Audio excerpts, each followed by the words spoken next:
तो कहानी के शुरू में हम मिस्टर वेनवर्थ से मिलते हैं, जिनकी डॉल्स बनाने की फैक्ट्री है। वेनवर्थ को अपने लिए एक असिस्टेंट की जरूरत थी, जिसका उसने न्यूज़पेपर में ऐड दे रखा था, जिसके चलते कोबी डिलन नाम की लड़की उसकी कंपनी में इंटरव्यू देने के लिए आती है। अंदर दिखाया जाता है कि मिस्टर वेनवर्थ बड़ी ही बारीकी से डॉल के बनने के प्रोसीजर को देख रहे थे, कैसे प्लास्टिक मेल्ट करके डॉल के मोल्ड के ऊपर डालकर उन्हें एक डॉल की शक्ल दी जा रही थी। प्लास्टिक से डॉल बनने और उसके पैकेजिंग तक के प्रोसेस पर वेनवर्थ खुद नजर रखते थे और उनकी नजरों से लग रहा था जैसे उन्हें डॉल से कोई खास मोहब्बत है। अब उनके ऑफिस में कोबी डिलन आती है, जिसका वो इंटरव्यू शुरू कर देते हैं और उससे पूछते हैं कि बताओ डॉल्स का इस दुनिया में क्या रोल है।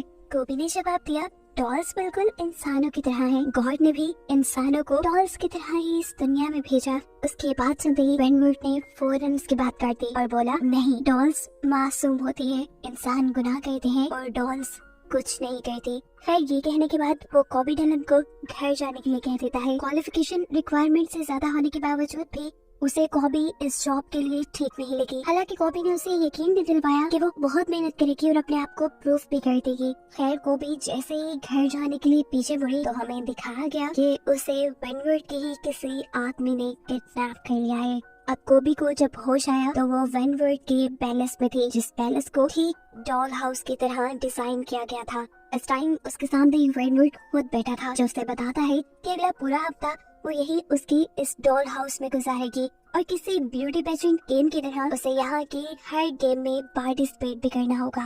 लेकिन कोबी को इस सब में इंटरेस्ट नहीं था। उसने बहुत ही प्यार से इनकार कर दिया, लेकिन वेनवर्थ ने बताया कि यहाँ उसके पास कोई ऑप्शन नहीं है, उसे जो कहा गया है उतना उसे करना ही पड़ेगा। कोबी उसकी बातों से बहुत ज्यादा घबरा चुकी थी।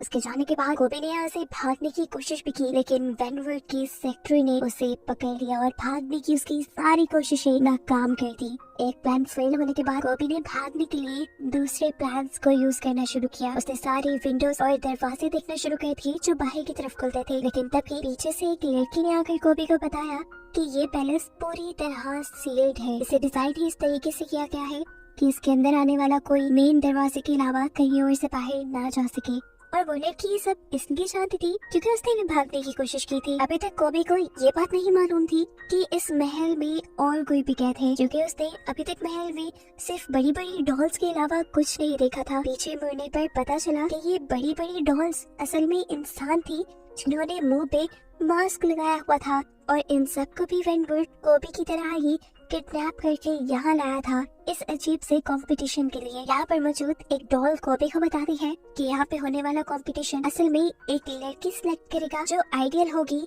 वेनवर्थ के बेटे की माँ बनने के लिए, और बाकी जितनी लड़कियाँ भी उस कंपटीशन को हारेंगी या उसकी किसी भी गेम में अच्छा परफॉर्म नहीं करेंगी तो उसे वेनवर्थ बहुत ही ब्रूटल यानी बुरे तरीके से मार डालेगा। इन सभी लड़कियों को किडनैप करने के बाद जब यहाँ लाया गया था तो सभी ने यहाँ से भागने की कोशिश की थी, लेकिन कोई भी यहाँ से कामयाब नहीं हो पाया। अब जिस लड़की ने कोबी को ये बताया था कि वो यहाँ से भाग नहीं सकती, वही लड़की कोबी को बताती है कि वेनवर्थ एक बहुत ही परफेक्ट इंसान है। उसे अपनी जिंदगी में हर चीज परफेक्ट चाहिए, जैसे डॉल हाउस में परफेक्ट होती है। और 2 साल पहले उसे जब पता चला कि उसकी वाइफ उसे चीट कर रही है तो उसने उनको भी बड़ी ही अजीब मैनर में सजा दिलवाई। दोनों को बिना कपड़ों के उसने कुएं में भिगवा दिया और उस कुएं में ही बिजली की तार छोड़ दी, जिससे वो दोनों मारे गए। अभी वो लोग ये बात ही कर रहे थे कि अचानक वहाँ पे तेज बहन होने लग गई। उस लड़की ने बताया कि अब वेनवर्थ आने वाला है, उन्हें जल्दी से किसी डॉल की तरह तैयार होना होगा। बेल के बजते ही ये लोग एक खास रूम में जाते हैं जहाँ बहुत सारे कॉस्ट्यूम रखे हुए थे, जिनमें से हर लड़की अपने लिए एक कॉस्ट्यूम सिलेक्ट करके पहन लेती है और फिर किसी डॉल की तरह बुत बन के खड़ी हो जाती है। कोबी ने एक क्लाउन यानी एक जोकर वाला कॉस्ट्यूम पहना था। इतने में ही वेनवर्थ और उसका बेटा ऑटस रूम में आ जाते हैं। सारी डॉल ऑटस को अच्छी लगी, लेकिन कोबी नहीं, जो एक क्लाउन बनी हुई थी। और इससे पहले कि कोबी को मार दिया जाता, ऑटस को इम्प्रेस करने के लिए कोबी एक मैजिक ट्रिक दिखाती है। अपने पास पड़ी हुई एक कार को अपने अंदर की टेलीकाइनेसिस पावर से चला कर दिखाती है, यानी उसने अपने ब्रेन के जरिए कार को कंट्रोल करते हुए चला दिया, जो देखकर ऑटस इम्प्रेस हो गया और कोबी की जान बच गई। ऑटस को ये जादू देखकर यकीन नहीं आया। उसने कोबी से ये जादू दोबारा करने को कहा, लेकिन कोबी ने इनकार कर दिया और जवाब में उसे ऑटस का वैसा ही बिगड़ा हुआ रूप देखना पड़ा जैसा वेनवर्थ का यानी उसके डैड का है। ऑटस उसे मारने का हुक्म देने ही वाला था लेकिन तभी कोबी ने उसे दोबारा इस कार को चला के दिखा दिया और ऐसे उसने ओटिस की अट्रैक्शन पाली। ओटिस और वेनवुड के यहाँ से जाने के बाद सभी लड़कियां अपने रूम में थी और सभी अब कोबी के बारे में ही बात कर रही थी और ओरेलिया को तो टेंशन होने लगी थी कि ऐसे तो जादू से कोबी ओटिस को अपनी तरफ कर लेगी और हम सब मर जाएंगे। ओरेलिया काफी सेल्फिश थी, वो हर हाल में ये पेजेंट जीतना चाहती थी ताकि सिर्फ उसकी जान बच जाए और वो ओटिस की माँ बन के यहाँ रहने लगे। कोबी ने उसकी सारी सोच को समझते हुए उसे समझाया, देखो ओरेलिया, ये पेजेंट जीत कर ओटिस की माँ बन के यहाँ रहना कोई बड़ी बात नहीं है। बड़ी बात ये है कि हम किसी तरह सबको यहाँ से बाहर निकाल लें। अभी वो लोग ये बात ही कर रहे थे कि एक और मरतबा अलार्म बजने लगे। सभी जल्दी से डॉल की तरह तैयार हुई और डाइनिंग रूम में आ गई। वेनवुड ने सभी को टास्क दिया टेबल सेट करने का। इन सबके पास सिर्फ 1 मिनट था। जो सबसे बुरा टेबल सेट करती वो मारी जाती। कुछ तो ये काम काफी अच्छे से कर सकती थी, लेकिन कुछ लड़कियाँ बहुत ही ज्यादा कंफ्यूज और पैनिक हो गई। ऐसे में सिर्फ ओरेलिया ही काफी कॉन्फिडेंट नजर आ रही थी अपना टेबल सेट करने में। कोबी को भी टेबल सेट करना नहीं आता था, इसलिए उसने ओरेलिया को कॉपी करना शुरू कर दिया। लेकिन लास्ट ही मिनट ओरेलिया ने एक चेंज कर दिया। उसने फॉर्क के साथ एक स्पून रखा और ये चीज कोबी ने भी नोटिस कर ली। इससे पहले कि वो चेंज करती 1 मिनट का टाइमर खत्म हो गया और हड़बड़ी में उससे एक ग्लास भी टूट गया, जिसकी वजह से उसे वेनवुड से अच्छी खासी डांट पड़ गई। इस कंपटीशन की विनर तो ओरेलिया ही थी, लेकिन जिसने सबसे बुरा टेबल सेट किया था, यहाँ वेनवुड उसे बेहोश करके अपने कुएं में फेंकवा देता है, बिल्कुल उसे वैसे ही मौत देने के लिए जैसे उसने अपनी वाइफ को मारा था। खैर अगले दिन दिखाया जाता है कि दोबारा ओटिस इस डॉल हाउस के अंदर आया है। यहाँ पर उससे मिलती है कोबी, जो उसे यहाँ पर अपने टेलीकाइनेसिस पावर के बारे में बताती है, जिसपे वो दिमाग से चीजों को कंट्रोल कर सकती थी। वो यहाँ पे ओटिस का माइंड चेंज करने की कोशिश करती है और उससे वादा करती है कि अगर ओटिस ने कोबी को जितवाया तो वो कोबी के लिए सबसे अच्छी मॉम साबित होगी और कोबी उसकी मॉम सिर्फ तभी बनेगी जब ओटिस अपने डैड को कन्विंस करेगा कि वो इन सारी किलिंग्स को रोक दे, यानी पेजेंट पे हारने वाली लड़कियों को मारने के बजाय वो ऐसे ही छोड़ दे।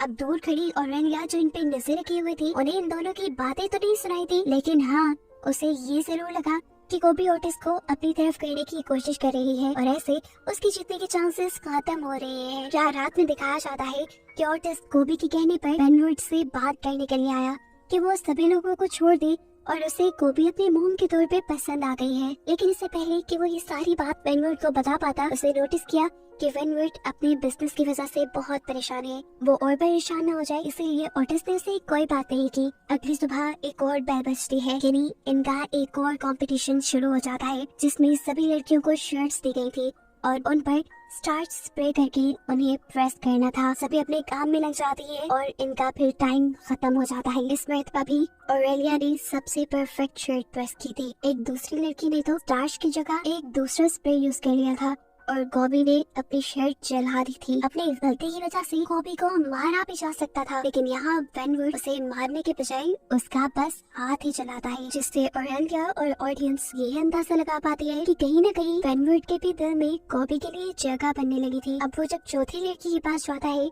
जिसकी शर्ट कोबी से बेहतर थी, उसको वो जानबूझकर 4 नंबर देता है और उसकी इस गलती के बदले कई मरतबा उसके पेट में एक नोकदार चीज स्टैब करते हुए उसे मार देता है।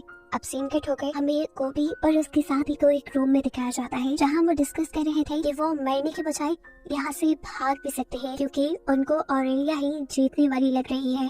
साथ ही कोबी अपनी साथी को ये भी बताती है कि वो ओटिस का माइंड अपनी पावर से मैनिपुलेट करने की कोशिश कर रही है ताकि वो कोबी को जितवाए और कोबी बाकी सबको यहाँ से फ्री करने में मदद कर दे। उनकी ये सारी बातें ओरेलिया सुन चुकी थी और ये चीज अपनी पावर्स की मदद से कोबी को भी पता चल गई। उसके बाहर जाने से पहले कोबी भागते हुए डॉल रूम के अंदर जाती है और कुछ चीज ढूंढने शुरू कर देती है। इतने में हम देखते हैं कि ओरेलिया कोई नुकीली चीज देकर कोबी के रूम में आई और उसने पीछे से कोबी को स्टैब कर दिया। लेकिन फिर रिवील हुआ कि इस क्लाउन कॉस्ट्यूम में कोबी नहीं बल्कि एक स्टैचू था, क्योंकि कोबी ने ओरेलिया को भांप लिया था। वो चाहती थी कि ऐसे ही कोई चाल चलेगी ओरेलिया, इसीलिए पहले ही उसने अपनी जगह पे इस स्टैचू को खड़ा कर दिया और फिर ओरेलिया को समझाने की कोशिश की कि जीतने और मरने के बजाय भी बहुत से ऑप्शन है जिनको आजमाया जा सकता है। कोबी से बताती है, मेरे पास ये प्लान है कि हम अपनी जगह पर बिल्कुल ऐसे ही डॉल्स के पुतलों को खड़ा कर देंगे। जब वेनवुड उनके सामने आएगा तो वो डॉल्स से ही बातें करता रहेगा, उसे ये पता ही नहीं चलेगा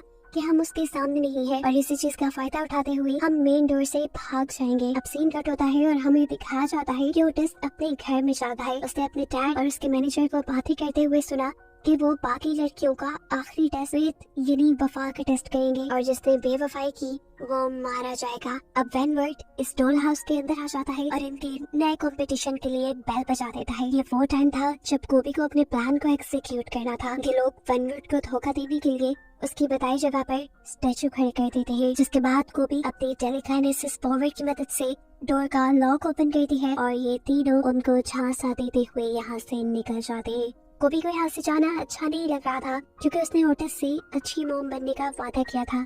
वो ऑरेलिया और अपनी साथी को कहती है क्यों ना हम ओटिस को भी अपने साथ ले चलें। तो तब ऑरेलिया जवाब देती है तुम्हें ये मुबारक हो तुम्हारा अच्छा मोम बनना, मैं तो जा रही हूँ। ये वही ऑरेलिया थी जो पूरे एपिसोड में अच्छी मोम बनने की कोशिश कर रही थी और अब मौका मिलते ही वो यहाँ से ऐसी भागी कि कभी लौट के नहीं आएगी। उसके पीछे जो दूसरी साथी थी उसकी भागने में स्पीड कम थी और ऑरेलिया को लगा कि उसकी वजह से वो पकड़ी जाएगी, इसीलिए ऑरेलिया ने अपना भागने का रास्ता बदल लिया। लेकिन इससे ज्यादा कुछ हुआ नहीं क्योंकि उसके रास्ता बदलने से पहले ही वेनवर्ट का सेक्रेटरी उसे देख चुका था और वो उसे शूट करके मार देता है। उसके साथ साथ उनकी दूसरी साथी को भी और बच जाती है वो सिर्फ कोबी जो वापस ओटिस से अपना वादा पूरा करने के लिए गई थी।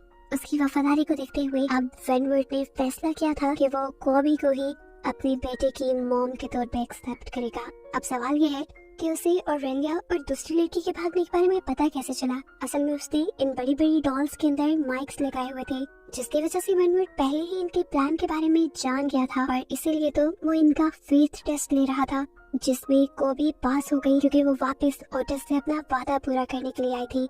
और अब फाइनली उसे ओटिस की मोम बनाने के लिए वेनवर्ट उसे एक डॉल बनाने का फैसला करता है क्योंकि उसे लगता है कि एक डॉल ही गुनाह नहीं करती और एक डॉल ही अच्छी मदर साबित हो सकती है। इसलिए अब कॉपी को एक मशीन पे लिटा दिया गया जिसके अंदर प्लास्टिक वेल्ड करके बड़ी बड़ी डॉल्स बनाई जाती थी। अब गरम गरम प्लास्टिक कॉपी की बॉडी पर लगाकर उसकी बॉडी ये लोग प्लास्टिक से सील करने वाले थे। वो भी यहाँ से जाना चाहती थी। वो अपनी पावर्स का भी इस्तेमाल करती है जिससे रूम की लाइट्स तो फ्लिकर करती है लेकिन वो अपने आप को इस मशीन से छुड़वा नहीं पाती और फिर सीन कट होकर हमें दिखाया जाता है कोबी को एक पूरी डॉल की शक्ल में जो अब वेनवर्ट और ओटिस की खिदमत कर रही थी। एकदम से वेनवर्ट का चाय का कप उछलकर छत से लगा और देखने को मिला कि इस टाइम उनके घर में दो विचेस यानी जादू करनी आई है जिनको कोबी ने ही अपनी टेलीकाइनेसिस पावर की मदद से यहाँ अपनी मदद को बुलाया था। लेकिन क्योंकि कोबी की पावर्स इतनी ज्यादा स्ट्रॉन्ग नहीं थी इसीलिए विचेस को उसका मैसेज देर से मिला। एक विच अब अपने मैजिक से कोबी के ऊपर से उसका प्लास्टिक रैप तोड़ देती है और उसे वापस एक इंसान बनाती है। ये लोग कोबी को यहाँ से अब बचाने आए थे। एक विच कोबी को अपने साथ चलने को कहते हैं लेकिन जाने से पहले कोबी ने ओटिस को भी अपने साथ चलने को कहा क्योंकि उसने ओटिस से अच्छी मोम बनने का प्रॉमिस जो किया था। इस टाइम पर वेनवर्ट कुछ बोल नहीं सका क्योंकि विचेस ने अपनी पावर से उन्हें फ्रीज किया हुआ था। जाने से पहले एक विच उसे और उसके सेक्रेटरी को साथ ही साथ उसके डॉल हाउस को भी जला देती है। और फिर स्टोरी के लास्ट में हमें ओटिस और कोबी को एक साथ एक नए मेंशन में जाते हुए दिखाया जाता है जहाँ कोबी ने ओटिस से कहा कि तुम अपने पहले नाम को भूल जाओ, आज से तुम्हारा नाम चार्ल्स है और मैं तुम्हारी मॉम। ओटिस उसकी बात सुनते हुए हाँ में सर हिलाता है और बस यही दिखाते हुए ये कहानी यहाँ खत्म हो जाती है।